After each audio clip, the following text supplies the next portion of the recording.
La Biblia está llena de personajes extraordinarios, llena de personajes maravillosos. Bueno, no sé, Moisés, Abraham, ayúdenme con otros nombres. Noé, bueno, ¿quién más? Samuel, bueno. ¿Quién? Jonás, bueno. Y seguramente de ahí, pues hemos aprendido muchas cosas.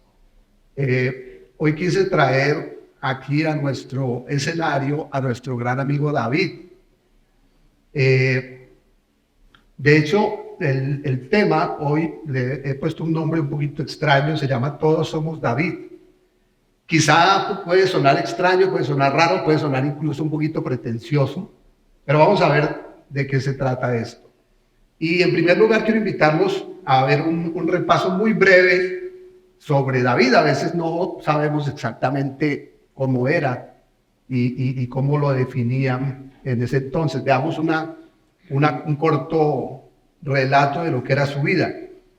David es un personaje de la Biblia que vivió entre los años 1040 y 966 a.C. Según las escrituras, fue sucesor de Saúl como segundo monarca del reino de Israel, que expandió significativamente hasta controlar las ciudades de Jerusalén, Samaria, Petra, Saba y Damasco. David perteneció a la familia de Isaí, de la tribu de Judá. Era el menor de los 8 hermanos, y como era costumbre en la época, al menor de los hermanos le daban un oficio menor, en este caso el pastoreo de las ovejas. Entonces, el rey Saúl, que reinaba por esa época, pecó porque desobedeció al Señor durante una batalla. Él debía destruir a todos los enemigos amalecitas y no lo hizo, desobedeció al Señor. Por ello, Dios decidió retirarle su bendición y envió al profeta Samuel en busca de un nuevo ungido. Dijo Samuel, vaya y busque el nuevo monarca, el nuevo ungido, el nuevo rey de Israel. Y efectivamente él fue a Belén, donde vivía Isaí, el pastor pues con sus 8 hijos, y uno de ellos sería elegido por Samuel de acuerdo a la tarea que Dios le había puesto. Cuando estaba en casa de Isaí, el profeta conoció a 7 de los 8 hijos, pero ninguno fue ungido. Cuando preguntó si faltaba alguno de los hijos, Isaí, el padre, llamó al más pequeño, dijo, sí, falta uno, el más pequeño, el menor, que se llama David y que está en este momento apacentando las ovejas. Entonces lo llamaron y apenas llegó, Samuel lo vio y supo que era él, el ungido. Allí delante de su padre y de sus hermanos mayores, le ungió como futuro rey de Israel. Bueno, entonces, David, con la gracia de Dios, fue nombrado músico, en primer lugar, a cargo del arpa y paje de armas. Estas tareas las compaginaba con el trabajo de pastor, seguía siendo un pastor de ovejas. Él era muy bueno tocando el arpa. Y tan bueno era que Saúl, el rey, lo escuchaba y se relajaba de una manera muy especial. Y eso hizo que el rey Saúl tuviera un afecto especial por David y le diera toda su gracia y todo su favor y todas sus bendiciones, toda su consideración. ¿Cómo describe la Biblia a David? La Biblia describe a David como un hombre justo, valiente, apasionado, como un guerrero también, como un músico, como un poeta, pero no exento de pecados. Eso es bien importante. David estaba lejos de ser moralmente puro. David cometió adulterio con Betsabé. Esa es otra historia, una historia un poquito larga, muy interesante, pero acordémonos solamente de eso. Cometió adulterio con Betsabé y luego mató a su esposo. O sea que, bueno, ahí tenía sus cosas. El esposo de Betsabé era Urías y David, para cubrir su pecado, lo mandó matar. Podemos decir entonces que David fue un hombre conforme al corazón de Dios cuando esas acciones parecen mostrar lo contrario. Es una cosa difícil de entender. No sé si para ustedes, para mí siempre ha sido un gran misterio. ¿Cómo así que David fue un hombre conforme al corazón de Dios y encima estaba semejante pecado, adulterio y asesinato? Nada menos. Recordemos entonces que el rey Saúl fue descalificado de la realeza debido a su falta de carácter piadoso y a la desobediencia que tuvo para con Dios. Y no hay duda de que David es representado justamente como lo opuesto a Saúl, digamos que en todos los sentidos. David, por ejemplo, espera en el Señor, él sabe esperar en Dios. David busca la voluntad de Dios por encima de su propia voluntad. David, incluso en medio de su pecado, es sensible a la confrontación. Digamos que estas son unas características básicas que lo diferenciaban de lo que era Saúl. Entonces, aunque la frase "un hombre conforme al corazón de Dios" debe entenderse como una frase relacionada con su elección como rey y no con su carácter específicamente, el hecho de que Dios lo escogió como rey es evidencia del carácter piadoso que tenía David, ¿de acuerdo? Cuando Dios dijo que el rey David era un hombre conforme a su corazón, quiso decir que la esencia de David estaba de acuerdo con la voluntad de Dios. Esa es una característica importante y quizás nos ayuda a entender un poquito eso de cómo era el corazón de David, que era conforme al corazón de Dios. Aunque David había cometido grandes pecados, era también capaz de arrepentirse. Y eso tiene que ver con tener un corazón conforme al corazón de Dios. Arrepentirse verdaderamente, ¿no?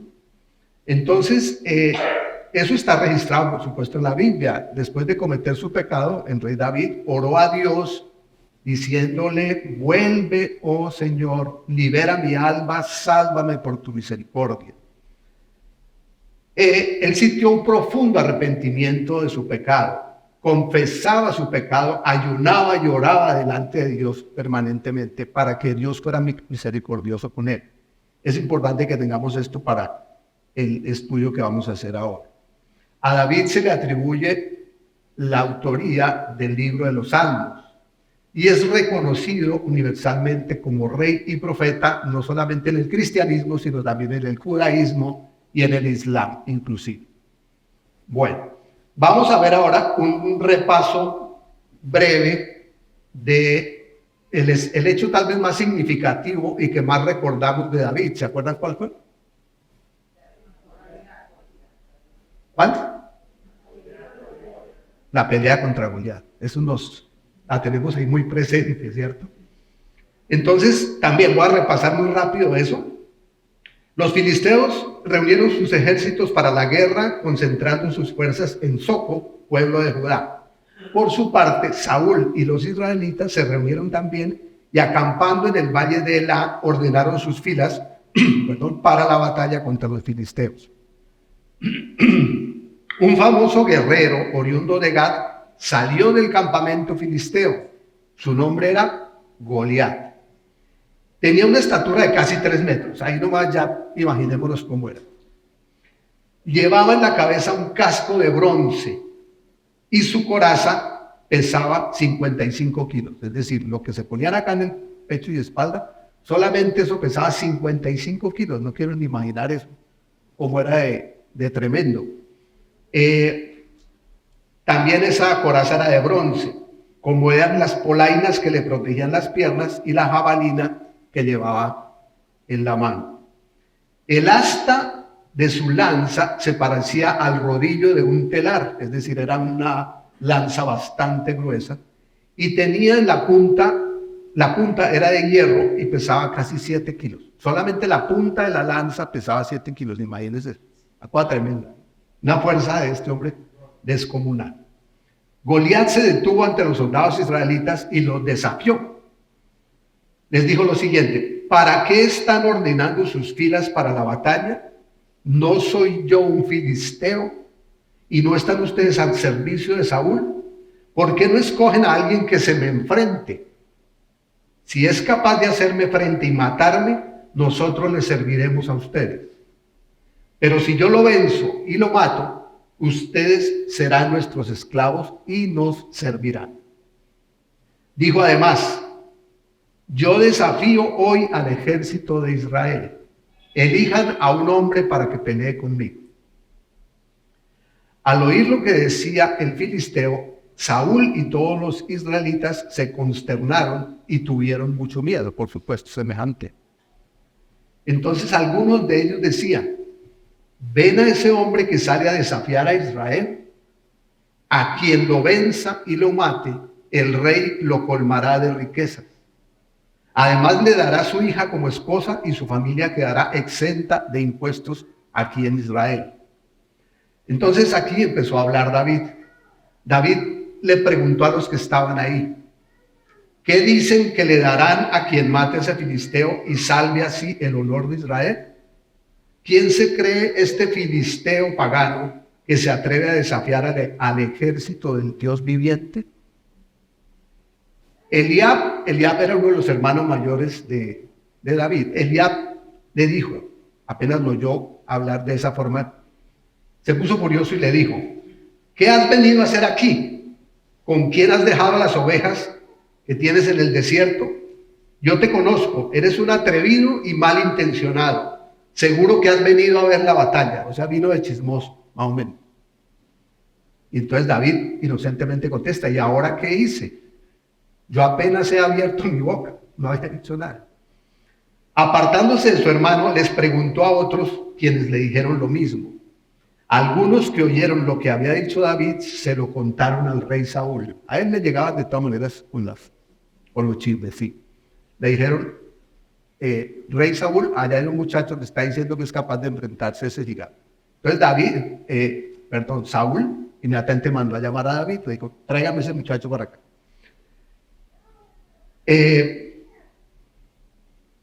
David entonces, cuando estaba frente a Saúl, le dijo lo siguiente, nadie tiene por qué desanimarse a causa de este filisteo. Yo mismo iré a pelear contra él. Él se sostuvo en su posición. Y Saúl le dijo lo siguiente, ¿cómo vas a pelear tú solo contra ese filisteo? No eres más que un muchacho, mientras que él ha sido un guerrero toda su vida. David le respondió, a mí me toca cuidar el rebaño de mi padre, y cuando un león o un oso viene y se lleva una oveja del rebaño, yo lo persigo, lo golpeo hasta que suelta la presa. Y si el animal me ataca, lo agarro por la melena y lo sigo golpeando hasta matarlo. Si este siervo de su majestad ha matado leones y osos, lo mismo puede hacer con ese filisteo pagano, porque está desafiando al ejército del Dios viviente. El Señor que me libró de las garras del león y del oso, también me librará del poder de ese filisteo. Saúl vio tal determinación que le dijo, vaya pues, hágale. Luego Saúl vistió a David para la guerra, ¿no? Le puso el uniforme de campaña, le puso también un casco de bronce y le puso una coraza. Cuando le pusieron todo eso, él empezó a temblar porque no era capaz de soportar el peso de esas cosas. Y le dijo, yo no soy capaz de ir a la batalla con este montón de cosas. Por favor, quítemela. Y se las quitaron. De modo que se quitó todo esto, solamente tomó su bastón. Recuerden que los pastores siempre andan con el bastoncito para llevar las ovejas. Y se fue al río y buscó 5 piedras que las puso en su bolsa de pastor. Y con la honda en la mano, que era el arma que utilizaban para lanzar las piedras, se fue a donde estaban, en la batalla, donde estaba el filisteo. Por su parte también el filisteo avanzaba, entonces imaginemos la escena, ambos acercándose. Le echó una mirada el Goliat a este muchacho, y cuando se dio cuenta que era pequeñito y que era un muchacho aparentemente indefenso, con mucho desprecio le dijo lo siguiente, ¿soy acaso un perro para que vengas a atacarme con palos? Y maldiciendo a David en nombre de sus dioses, añadió lo siguiente, ven acá que les voy a echar tu carne a las aves del cielo y a las fieras del campo. o sea, los voy a desaparecer. Y David le contestó lo siguiente, y quiero pedirles que le pongamos mucha atención a estas palabras porque este es el corazón de la enseñanza de hoy. David, ¿qué le contestó? Tú vienes contra mí con espada, lanza y jabalina, pero yo vengo a ti en el nombre del Señor Todopoderoso, el Dios de los ejércitos de Israel, a quien has desafiado. Hoy mismo el Señor te entregará en mis manos y yo te mataré y te cortaré la cabeza. Hoy mismo echaré los cadáveres del ejército filisteo a las aves del cielo y a las fieras del campo, y todo el mundo sabrá que hay un Dios en Israel. Todos los que están aquí reconocerán que el Señor salva sin necesidad de espada ni de lanza. La batalla es del Señor y Él los entregará a ustedes en nuestras manos.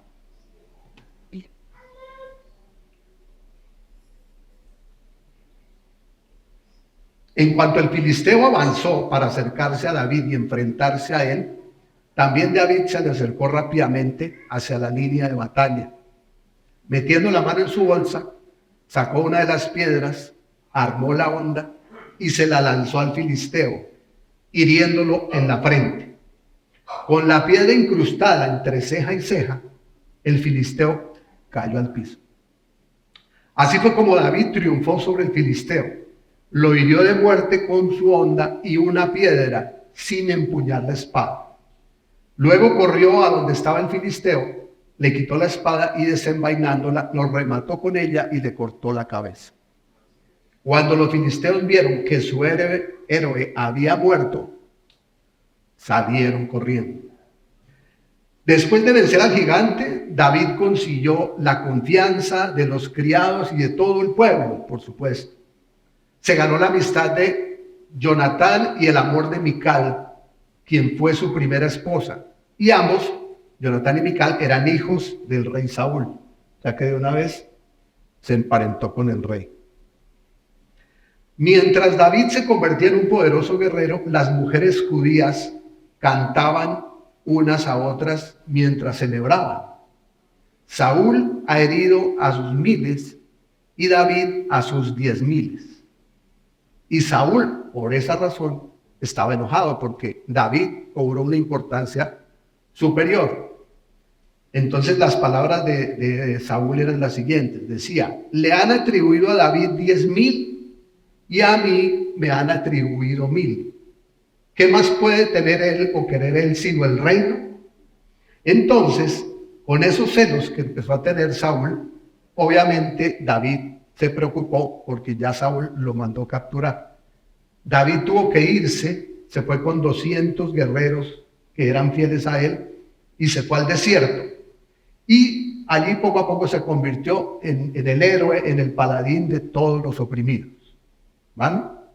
Después de la muerte de Saúl, durante una batalla, David fue ungido como su sucesor. El rey David luego conquistó Jerusalén, trajo de regreso el arca del pacto y estableció su reino después de haber ascendido al trono. Hasta ahí la historia. Ahora bien, lo que quiero invitarlos a reflexionar es lo siguiente. ¿Por qué todos somos David? De una u otra forma. Ahí llegó un David, vean. Porque todos somos David, por varias razones. La primera, porque todos somos pecadores, como lo fue él. A mí de las características que más me impresionan de él es haber logrado ese favor y esa gracia de Dios a pesar de sus pecados tan graves. Seguramente aquí no tenemos unos pecados tan graves, pero tenemos muchos otros, ¿cierto? Entonces, ese estar en el mismo escenario de pecadores, de alguna manera podemos decir, tenemos algo que también David tuvo, ¿vale? Tengámoslo ahí en mente por ahora. Segundo, ¿por qué digo yo que todos somos David? Porque todos, de una u otra manera, hemos tenido a uno o a varios Goliat frente a nosotros. No con armadura y con casco y con esa lanza tan enorme, pero hemos tenido Goliat en forma de penalidades, en forma de enfermedades, en forma de problemas que quieren agobiarnos, que quieren destruirnos y que quieren matarnos finalmente. ¿De acuerdo? Entonces, hoy en día no va a aparecer un Goliat como ese, de 3 metros y con lanza y todo. Pero no tengo duda que a la mayoría o a todos nosotros se nos han presentado gigantes enormes al frente, que hemos tenido que enfrentar y que en muchas ocasiones logramos vencer, en otras quizá no. Ahora bien, igual que David, cada uno de nosotros tiene dos oportunidades de vida como las tuvo David, y ahí es donde quiero centrar mi reflexión. La primera oportunidad que tuvo David fue cómo iba a ir él a la guerra, o sea, cómo iba a enfrentar a ese gigante, ¿cierto? Él tenía la posibilidad de ponerse lanza con lanza a pelear con el gigante y muy seguramente hubiera perdido. Entonces, lo primero que tenemos que reflexionar es cómo enfrentamos esos gigantes. Y lo segundo es que tenemos la oportunidad, igual que la tuvo él, de tener y presentar delante de Dios un verdadero arrepentimiento a nuestros pecados. Esa es una característica tremenda de David que muy seguramente lo llevó a ser llamado como lo llamaron, un corazón conforme al corazón de Dios, por el nivel de arrepentimiento que él presentó, ¿de acuerdo? Y por la forma como enfrentó al gigante. Y veamos eso, cómo se contrasta con nosotros hoy en día, después de 2000 y tantos años. Y tengamos claridad en cada una de las palabras que David pronunció al momento de la batalla. Por eso les decía que tuviéramos bien claro esas palabras que él dijo. Lo primero que dijo fue: tú vienes contra mí con espada, lanza y jabalina. Esa fue la primera frase que le dijo a Goliat, ¿cierto? Entonces, si esa pelea fuera hoy, o esa pelea fuera para nosotros, estuviéramos frente a un Goliat, a una dificultad, a un problema bien grande, seguramente nosotros diríamos algo como: tú vienes a mí con desánimo, con enfermedad, con celos, con envidias, con escasez, con desamor, y póngale los nombres que usted quiera ahí. Esos son los gigantes que tenemos que enfrentar día por día. Y no son más pequeños que Goliat, muchas veces son más grandes. Cuando yo recuerdo textualmente las palabras del médico en el momento en que me estaban a mí haciendo un cateterismo para saber cuál era el problema que tenía en el corazón, yo estaba por supuesto en la camilla y había como 5 o 6 médicos que estaban viendo la pantalla, hicieron el cateterismo y en ese momento las palabras del médico nunca se me olvidan, porque era un momento como el de esta batalla. En ese instante apareció un Goliat frente a mí, porque el médico dijo: muchachos, paren, les dijo a los otros médicos. Y en ese momento volteó la pantalla y me la puso a mí para que yo la pudiera ver. Yo estaba acostado. Entonces en la pantalla él me muestra y me dice: vea, tiene 1, 2 y 3, ¿cómo se llama? Bueno, arterias, si queremos llamarlas así, obstruidas. Unas 90, otras 80 y otras 100%. Entonces en este momento usted es un paciente con riesgo de muerte súbita y de aquí sale para cuidados intensivos. Cuando yo suponía que de ahí salía para mi casa porque con el cateterismo ya todo queda resuelto y salí para cuidados intensivos y después para una cirugía. Entonces, cuento esto porque tuve la oportunidad de vivir un proceso extraño. En ese momento, a ver, algo anecdótico que puedo contar es que yo hasta ese instante era una completa gallina para el tema de las inyecciones. Yo tenía pavor de una inyección, pero pavor, como un niñito de 5 años, me daban miedo las inyecciones. Apenas me llevaban a cuidados intensivos, lo primero que la enfermera me dijo fue: tengo que ponerte 25 inyecciones en el estómago. Entonces, ella me dijo eso y yo empecé solamente a imaginarlo. Pero también en ese momento sentí de alguna manera que Dios me mandó un mensaje que nunca podré olvidar, y es que Él me dijo a mí: tú te vas a ocupar de tu área espiritual porque yo voy a ocupar de tu parte física. Y en ese momento yo asimilé eso de las famosas inyecciones y lo entendí tanto que cuando venían a aplicarme la inyección yo no sentía ningún susto, ninguna alteración.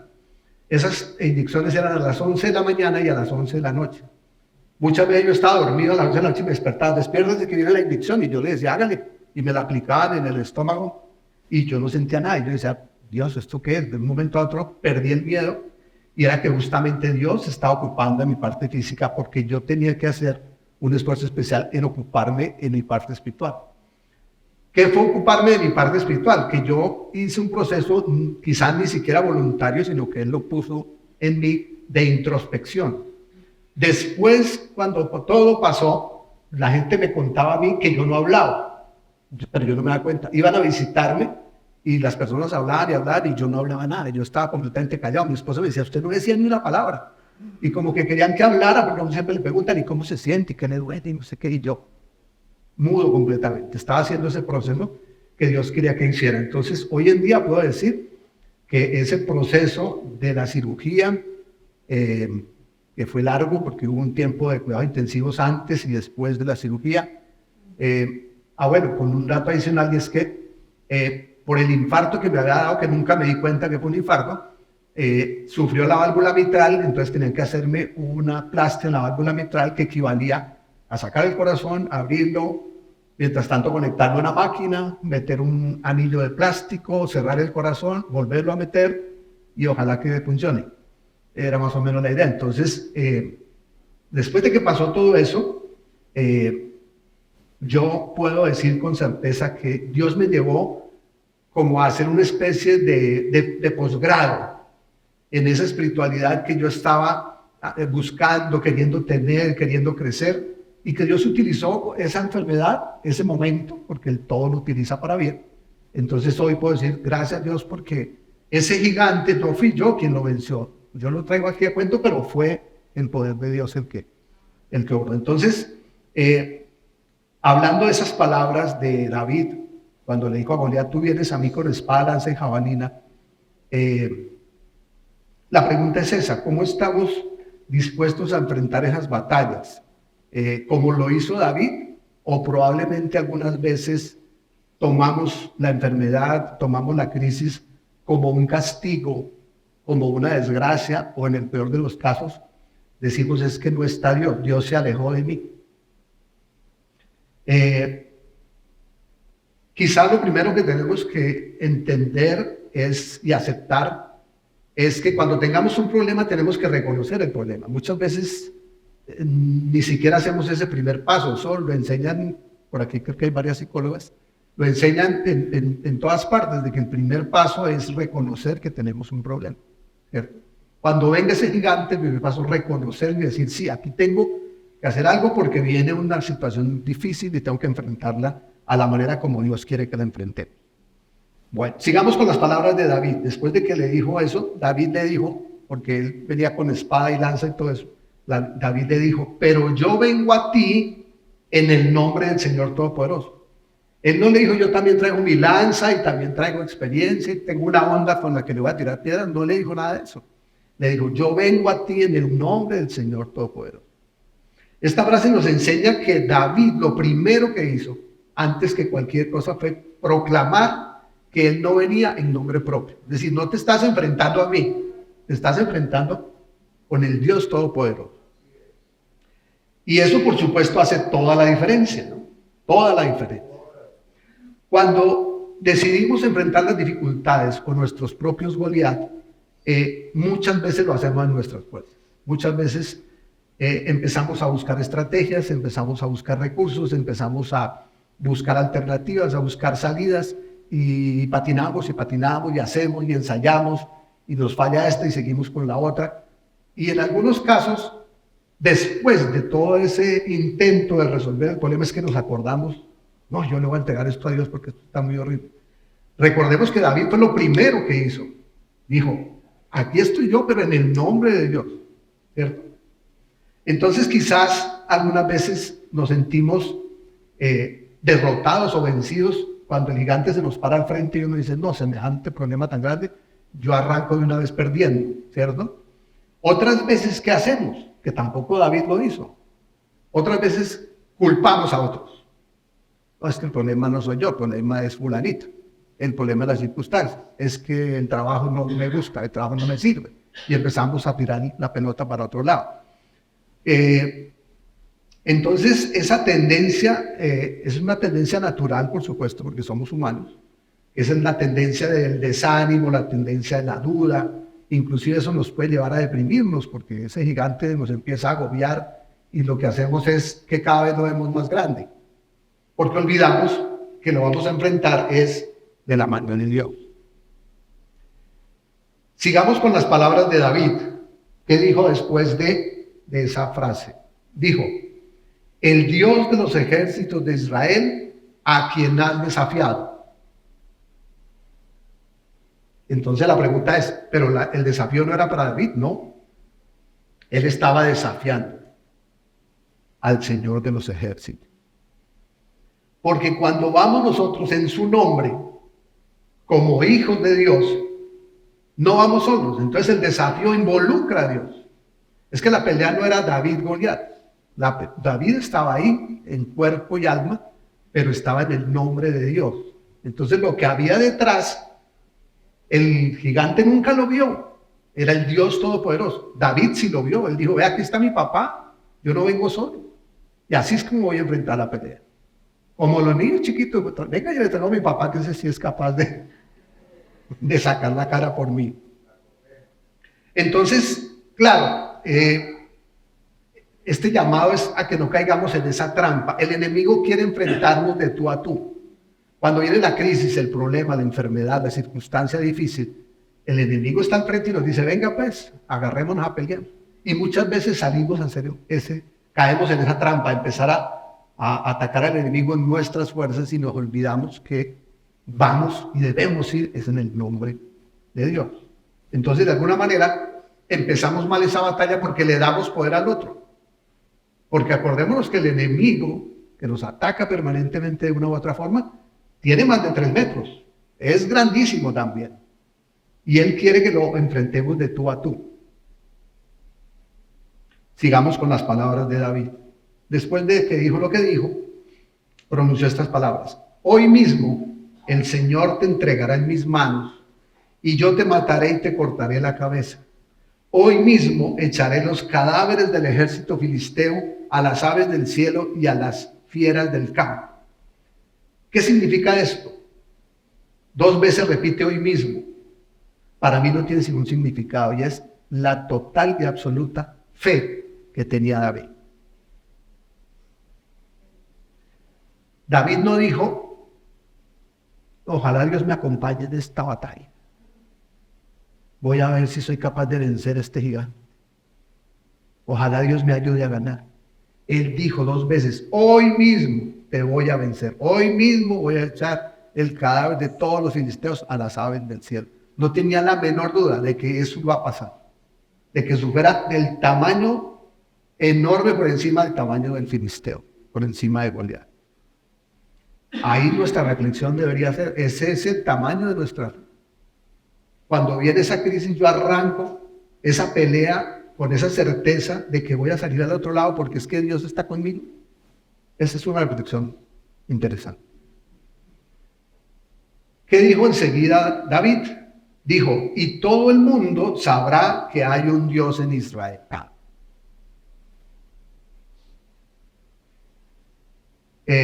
Voy a repetirlo. Y todo el mundo sabrá que hay un Dios en Israel. A mí con mucha frecuencia, y aquí nuestras parejas de nuestro grupo de parejas dan testimonio de esto, con mucha frecuencia me gusta mencionar esto, voy a decir en este momento, porque me parece que debemos hacer algo al respecto de esto y muchas veces no lo hacemos, y es entender lo que es el egoísmo, el egocentrismo y el egotismo. 3 palabras sencillas, bueno, no todas conocidas, pero muy utilizadas. Entonces recordemos el significado de esas 3 palabras y qué tienen que ver con esto que estamos estudiando hoy. Se me perdió aquí donde voy. Listo. Entonces,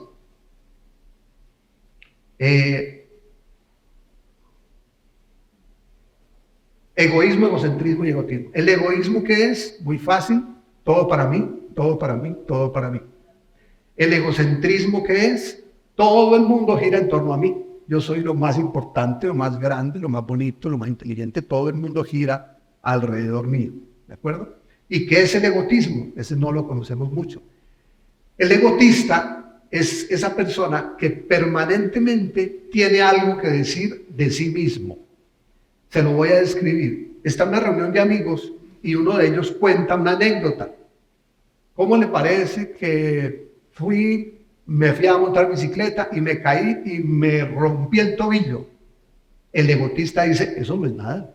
Yo el otro día fui a montar en bicicleta, me caí y me rompí las 2 piernas. Él siempre tiene algo que decir por encima de los otros, sea bueno o sea malo. Alguien cuenta y dice, ¿cómo te parece que vendí mi carro y me gané unos buenos pesos? Me gané tanta plata. Eso no es nada. Yo vendí el mío hace un mes y lo vendí en el triple de lo que valía. Siempre tiene algo que decir de sí mismo. Ese es el egotista, ¿cierto? Entonces, cuento esto porque recordemos lo que dijo David, que le dijo al gigante, y todo el mundo sabrá que hay un Dios en Israel. Si hablara uno de estos personajes egotistas, que hay muchos por ahí sueltos, en lugar de decir todo el mundo sabrá que hay un Dios, tal vez diría algo como lo siguiente: todo el mundo sabrá que yo derroté a Goliat, porque yo fui más fuerte y con mi onda yo lo derribé, porque yo. Esa es la palabra favorita del egotista, que normalmente va un poco mezclado con el egocentrista y con el egoísta. Casi siempre se dan las 3 cosas en la misma persona. Entonces, esta característica de David aquí es que desde antes de la batalla, porque la batalla aún no había empezado, desde antes de la batalla, le dio la gloria a Dios, cuando declaró todo el mundo sabrá que hay un Dios. Con la misma certeza que acaba de decir hoy mismo, dijo, y todo el mundo sabrá que hay un Dios en Israel. Bueno, sigamos con las palabras de David. Dijo, el Señor salva sin necesidad de espada ni lanza. Entonces, ¿cómo nos salva Dios? Y ahí voy a ir a Mateo 26:52. Ustedes se acuerdan de este pasaje perfecto. En Mateo 26:52 dice, guarda tu espada, dijo Jesús, porque los que a hierro matan, a hierro mueren. ¿Crees que no puedo acudir a mi Padre y al instante pondría a mi disposición más de 12 batallones de ángeles? Y después quiero ir a Isaías 43:10, que dice, antes de mí no ha existido ningún Dios, ni habrá ninguno después de mí. Solo yo soy el Señor. Fuera de mí nadie puede salvar. Y ahí está la palabra maravillosa, salvar. Entonces, ¿quién podía salvar a David? El Señor. ¿Quién nos puede salvar a nosotros? El Señor. No son los 12 ejércitos que en cualquier momento el Señor podía llamar. Es su poder, su gloria, su misericordia la que nos puede salvar. Terminemos con lo último que dijo David en ese momento. Remató diciendo, la batalla es del Señor. La batalla es del Señor. Entonces, nuestras batallas también son del Señor. Lo que pasa es que a veces o nos demoramos un poquito en recordarlo o se nos olvida por completo. Y cuando nos damos cuenta, estamos en medio de la batalla con el gigante encima a punto de darnos y nosotros enfrentándolo con nuestras fuerzas. Cuando olvidamos que la batalla es del Señor. Y voy a cerrar diciendo, o leyendo mejor, Deuteronomio 23:4. No tengan miedo cuando salgan hoy a pelear contra sus enemigos. No se desanimen ni se asusten, ni tiemblen frente a ellos, pues el Señor su Dios va con ustedes. Él peleará por ustedes contra sus enemigos y les dará la victoria. Y si quiere, cambiemos por un momento la palabra enemigos y pongamos lo siguiente. No tengan miedo cuando salgan hoy a pelear contra esta enfermedad. No tengan miedo cuando salgan a pelear contra la ruina. No tengan miedo cuando salgan a pelear contra la envidia, contra el egoísmo, contra la maldad. Cualquiera de esos gigantes, la batalla es de Dios. Entonces, enfrentar gigantes de la mano de Dios y arrepentirnos de verdad de nuestros pecados, quizá nos puedan llevar a ser llamados como David, hombres y mujeres conforme al corazón de Dios. Muchas gracias.